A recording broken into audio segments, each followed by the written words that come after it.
Assalamualaikum warahmatullahi wabarakatuh. Salam sejahtera untuk kita semua. Pernahkah engkau mendengar tentang seorang anak kecil yang pada usia 10 tahun sudah menghafal Al-Quran? Seorang remaja yang di usia 18 mampu menyembuhkan seorang raja yang sakit parah, dan seorang pria yang menulis kitab kedokteran begitu agung hingga dipelajari lebih dari 7 abad lamanya di timur dan di barat? Dialah Ibnu Sina. Seorang tabib, filsuf, sekaligus ensiklopedia hidup dari timur. Perjalanannya bukan sekadar kisah seorang ilmuwan, melainkan kisah tentang dahaga ilmu yang tidak pernah padam, tentang keberanian melawan keterbatasan, dan tentang warisan yang abadi melampaui usia manusia. Mari kita mulai menapaki jejak hidupnya, dari sebuah desa kecil bernama Afshanah, hingga menjadi cahaya yang menyinari dunia. Malam di Afshanah turun perlahan, membawa sejuk yang menempel di dinding rumah tanah. Di sudut ruangan, seorang anak duduk bersila di bawah lampu minyak, bibirnya merapalkan hafalan. Suaranya jernih, matanya tajam. Namanya Abu Ali Husain bin Abdullah bin Sina.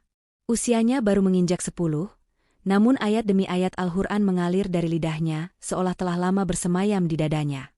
Ayahnya memperhatikannya sambil tersenyum bangga, sementara sang guru hanya bisa menghela napas kagum, seakan-akan ilmu sendiri sedang memilih tempat berdiam. Pagi harinya, pasar Buhara menggeliat. Pedagang wewangian menaburkan serbuk kesturi, penjual kertas menepuk-nepuk gulungan, dan para cendekia berdiskusi cepat seolah waktu bisa disobek.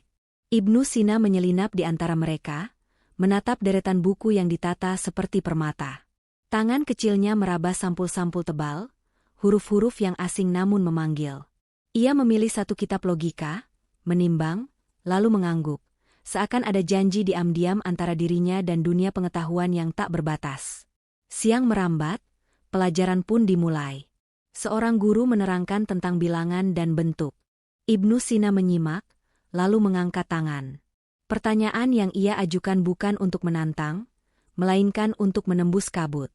Gurunya menjeda, memikirkan kembali penjelasan yang barusan ia sampaikan, lalu mengulang dengan cara yang lebih jernih. Sore itu, catatan Ibnu Sina penuh dengan garis, panah, dan kalimat-kalimat pendek yang mengikat gagasan satu ke gagasan lain. Ia menutup buku dengan hati berdebar, seperti orang yang baru menemukan peta menuju harta terpendam. Di rumah, malam kembali memeluk kota. Udara membawa bau kayu dan minyak. Ibnu Sina menaruh kitab kedokteran di pangkuannya. Ia membaca tentang demam, tentang denyut nadi, tentang irama kehidupan yang bergetar di balik kulit manusia. Ada kalimat yang membuatnya berhenti, menatap jauh ke dalam diri. Tubuh ini, pikirnya, bukan sekadar rangka dan daging. Ia adalah rahasia yang menunggu untuk dipahami. Ia menuliskan kalimat kecil di tepi halaman. Mengobati adalah mencari ridha Allah lewat ketelitian dan kasih sayang. Hari-hari berikutnya, ia menyusun ritualnya sendiri.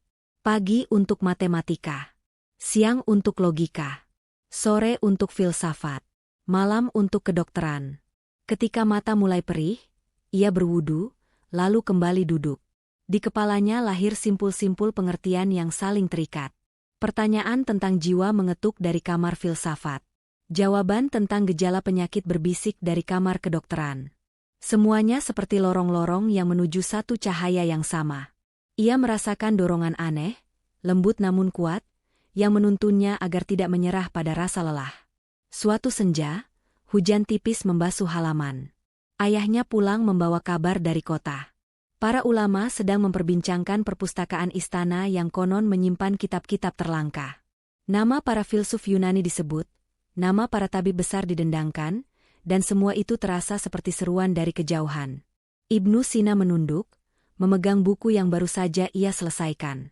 Di dadanya terbit getaran halus, seperti isyarat bahwa perjalanannya tidak lagi cukup di ruang belajar kecil ini. Malam itu, lampu minyak bergoyang pelan ditiup angin. Di luar, bunyi langkah kuda lewat, cepat dan tergesa. Ibnu Sina memejamkan mata sebentar, menata napas, lalu membuka buku lagi. Ia tidak tahu bahwa beberapa hari ke depan, sebuah pintu besar akan terbuka. Di balik pintu itu, berdiri istana yang menyimpan rahasia ilmu, dan di balik pintu yang sama, tersimpan ujian yang akan menentukan arah nasibnya. Lampu minyak kembali bergetar, dan pada saat yang sama, kota Buhara menyisihkan satu kisah baru untuk seorang anak yang haus cahaya. Mentari pagi menembus celah jendela rumah Ibnu Sina.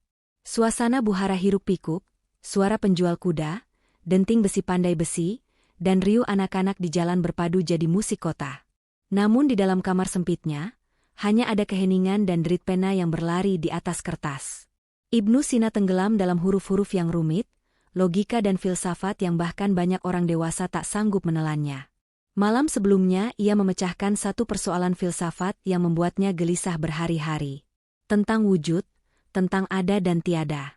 Ia duduk termenung lama, hingga tiba-tiba bangkit dengan mata berbinar. Inilah jawabannya, bisiknya. Ia menuliskan kalimat itu dengan tangan bergetar, seolah menemukan pintu rahasia yang sebelumnya tertutup rapat. Suatu sore, gurunya datang berkunjung. Melihat muridnya dikelilingi gulungan kitab, ia tertegun. "Wahai Ibnu Sina, apakah kau tak lelah? Hari-harimu habis untuk meneliti, malam-malammu tenggelam dalam tulisan." Ibnu Sina menatap gurunya dengan wajah serius. "Guru, hausku tidak bisa dipadamkan dengan tidur. Setiap kali aku membaca satu kitab, terasa seperti ada 100 pertanyaan baru menunggu di baliknya." Gurunya hanya bisa terdiam, hatinya antara bangga dan khawatir. Sebab ia tahu, murid yang haus seperti ini tidak akan berhenti sebelum menembus batas. Di pasar, ia mencari kitab baru, meraba sampul yang berdebu, dan menawar dengan suara rendah. Seorang pedagang tua menatapnya heran. "Anak muda, kebanyakan orang membeli pakaian atau rempah. Mengapa kau hanya memilih buku?" Ibnu Sina menjawab singkat. "Karena buku bisa membuat manusia hidup lebih lama dari usianya sendiri." Pedagang itu tersenyum samar, tidak benar-benar paham, namun bisa merasakan kobaran semangat di balik kata-kata itu. Malam turun lagi, Ibnu Sina membaca kitab kedokteran karya Galen. Ia memeriksa uraian tentang nadi, tentang penyakit demam, tentang bagaimana tubuh merespons racun. Tiba-tiba ia berhenti, lalu bangkit dari duduk. Mengapa nadi bisa berubah iramanya saat seseorang mendengar kabar gembira atau sedih? Tanyanya dalam hati. Ia menaruh jari di pergelangan tangannya sendiri, merasakan detak yang berubah-ubah sesuai dengan pikiran. Pertanyaan itu mengganggunya berhari-hari. Ia tahu ada sesuatu di antara tubuh dan jiwa, sesuatu yang saling memengaruhi. Sebuah rahasia besar yang belum ia pahami sepenuhnya. Hingga suatu hari, kabar berhembus. Perpustakaan besar Istana Samaniyah, yang terkenal menyimpan naskah paling langka dari berbagai bangsa, mungkin bisa dibuka untuknya. Syaratnya hanya satu, ia harus membuktikan bahwa dirinya memang pantas. Ibnu Sina menatap kabar itu seperti menatap cahaya yang tiba-tiba menembus pekat malam. Ia tidak tahu apa ujian yang menantinya. Namun satu hal pasti, dahaga ilmunya telah menariknya ke arah pintu besar yang sedang menunggu terbuka. Hari itu udara Buhara terasa berat. Di Istana Samaniyah, wajah-wajah pucat para menteri penuh kecemasan. Sang raja terbaring sakit, tubuhnya lemah, dan para tabib istana telah berulang kali gagal menemukan obat yang mujarab. Jika tidak ada yang mampu menyembuhkan, keadaan ini bisa jadi bencana, bisik seorang pejabat. Lalu nama seorang pemuda disebut, Ibnu Sina. Usianya baru 18 tahun, namun kabar tentang kecerdasannya sudah menyebar ke seluruh kota. Awalnya, para pengawal istana ragu membawanya masuk. Seorang anak muda hendak menyembuhkan raja, gumam mereka. Namun tidak ada pilihan lain. Ketika melangkah masuk ke kamar raja, Ibnu Sina menundukkan kepala. Suasana hening. Aroma obat-obatan memenuhi ruangan. Sang raja tampak pucat, napasnya terengah. Para tabib menatap sinis, seakan ingin berkata, "Lihatlah, anak ini pasti akan gagal." Ibnu Sina mendekat. Ia memeriksa nadi raja, memperhatikan wajahnya, mendengarkan detak halus yang kadang melemah. Jemarinya bergerak hati-hati, matanya tajam namun tenang. Ia lalu berkata dengan suara mantap, yang dibutuhkan bukan hanya obat, tapi juga keseimbangan. Tubuh Baginda terlalu letih, hati Baginda pun terlalu banyak menanggung beban. Ia meracik ramuan sederhana dari bahan yang tersedia di istana, lalu memerintahkan agar raja beristirahat dengan tenang. Para pejabat menatap ragu, tapi tidak berani membantah. Hari-hari berikutnya membawa perubahan. Tubuh raja berangsur pulih, wajahnya kembali segar. Pada hari ketiga, ia mampu duduk dan berbicara dengan lebih kuat. Semua orang terkejut, sebagian tidak percaya. Tabib-tabib lain hanya bisa saling berpandangan, sementara raja memanggil pemuda itu ke sisinya. "Siapakah engkau, wahai anak muda? Engkau menyelamatkan nyawaku." Dengan menunduk, Ibnu Sina menjawab, "Hamba hanyalah perantara, yang menyembuhkan hanyalah Allah." Sebagai balasan, raja memberinya hadiah yang jauh lebih berharga daripada emas. Izin memasuki perpustakaan besar istana. Sebuah gudang ilmu yang selama ini hanya bisa ia dengar lewat bisikan para ulama. Malam itu, Ibnu Sina melangkah masuk ke ruangan raksasa penuh rak kayu. Ribuan kitab berjajar, sebagian berdebu, sebagian bersinar dengan tinta emas. Jantungnya berdegup kencang. Ia menelusuri barisan naskah karya para tabib Yunani, filsuf India, astronom dari Persia, dan cendekia dari berbagai penjuru dunia.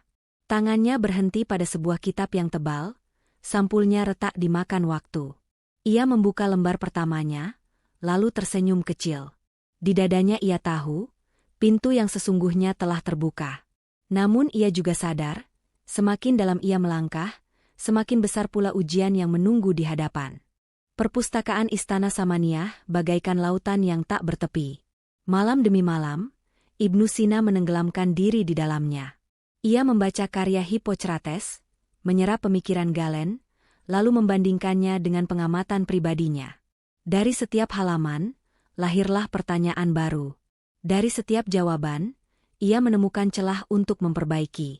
"Buku ini benar," gumamnya suatu kali sambil menunjuk uraian tentang demam, "tapi ada gejala yang tak disebutkan. Aku melihat sendiri pada pasienku."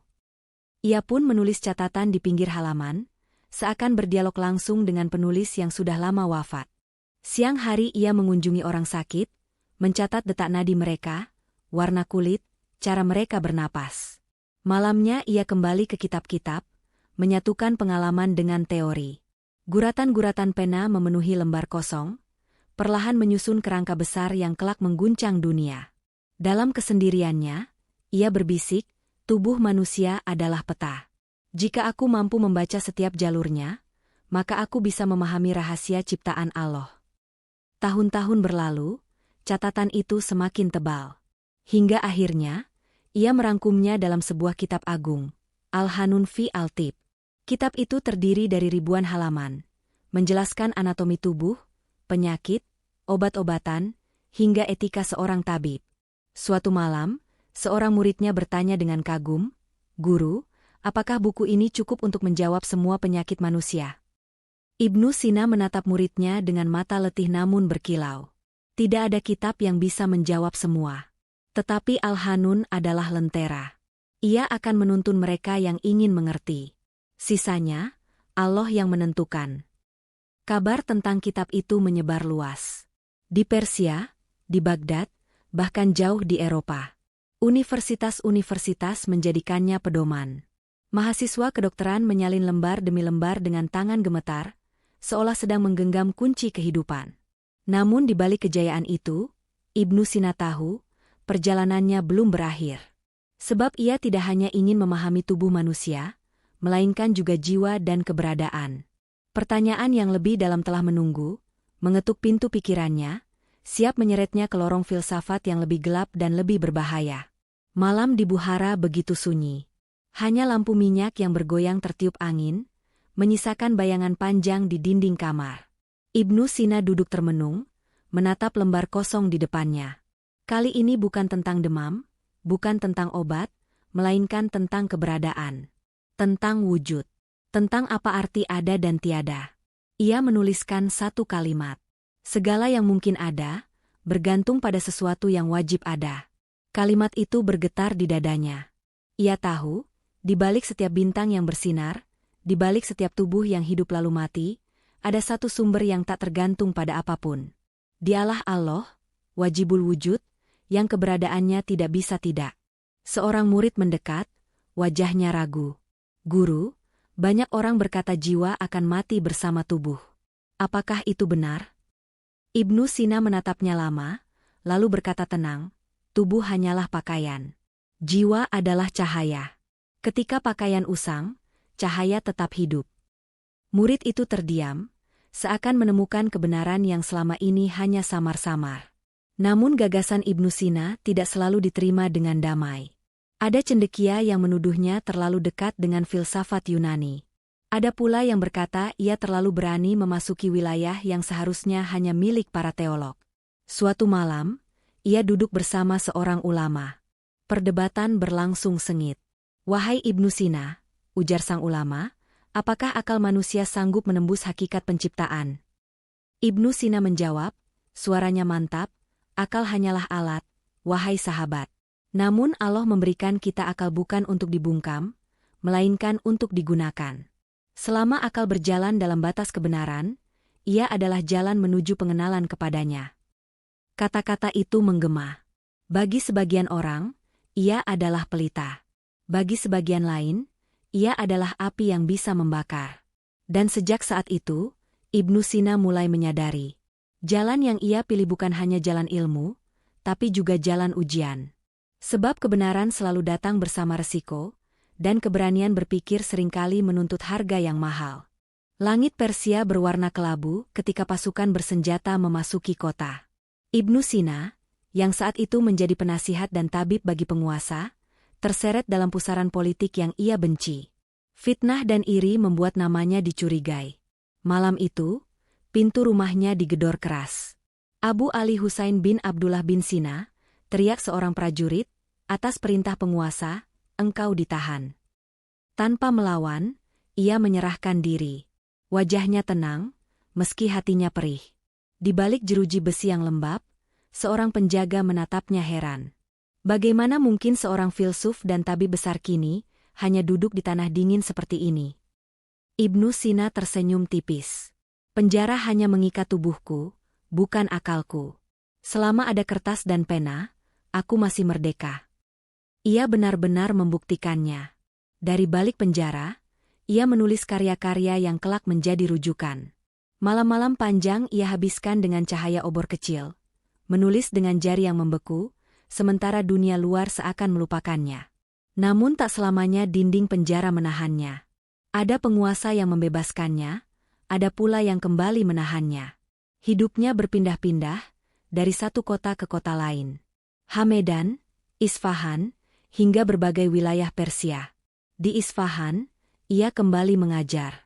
Murid-murid mendengarnya dengan mata berbinar. Tetapi di luar, intrik politik tak pernah berhenti.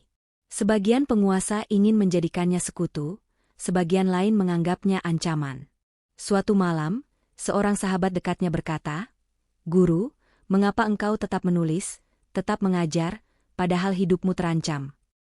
Ibnu Sina menatap langit yang penuh bintang. "Karena ilmu adalah amanah.